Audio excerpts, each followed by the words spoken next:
À toutes et à tous, bonjour et bienvenue sur le Media News pour votre bulletin d'information. Le président de la République, M. Abdelaziz Bouteflika, a reçu samedi le général de corps d'armée Ahmed Gaïd Salah, vice-ministre de la Défense nationale, chef d'état-major de l'armée nationale populaire.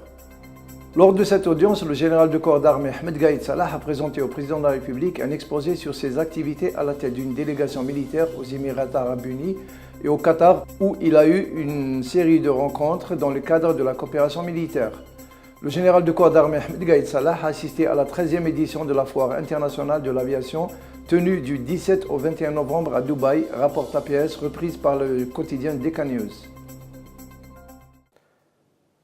Après 4 jours d'intenses négociations sur le programme nucléaire controversé de Téhéran, les 5+1 sont parvenus à un accord avec l'Iran, au milieu de la nuit du samedi 23 au dimanche 24 novembre à Genève. Le ministre des Affaires étrangères américain John Kerry considère que l'accord intervenu entre l'Iran et les grandes puissances sur le programme nucléaire iranien va garantir à ce qu'on appelle l'État d'Israël plus de sécurité après les critiques répétées de l'État juif contre tout accord avec Téhéran. Après les commentaires de Kerry dans lesquels il a rejeté l'enrichissement d'uranium, le ministre des Affaires étrangères iranien M. Mohammed Javad Zarif a déclaré que l'accord conclu dimanche avec les grandes puissances est un signal clair pour la poursuite de l'enrichissement d'uranium. Dans le concert africain, les Maliens votaient dimanche 24 novembre au premier tour d'élections législatives placées sous haute surveillance armée par crainte d'éventuels attentats de djihadistes toujours actifs malgré l'intervention militaire étrangère entamée il y a près d'un an.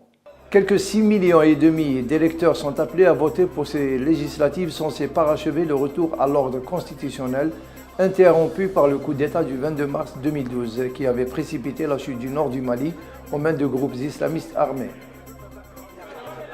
Le ministre des Affaires étrangères russe, M. Sergei Lavrov, a déclaré que l'accord sur les pourparlers nucléaires qui viennent d'être conclus entre l'Iran et les grandes puissances européennes sera utile pour Damas pour la préparation de la conférence Genève 2, ajoutant que cela profiterait à concrétiser les efforts pour dénouer la crise syrienne. Par ailleurs, des sources médiatiques annoncent l'arrivée d'une cargaison d'aide destinée au peuple syrien composée de médicaments en provenance de Russie a atterri à l'aéroport international de Damas. En France, des milliers de citoyens ont manifesté samedi dans plusieurs villes françaises, y compris la capitale Paris.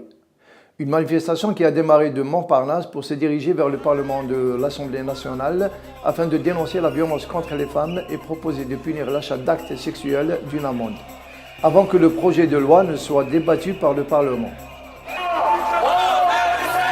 Voilà, c'est la fin de notre édition. Merci d'avoir suivi. Excellente journée à vous. Au revoir.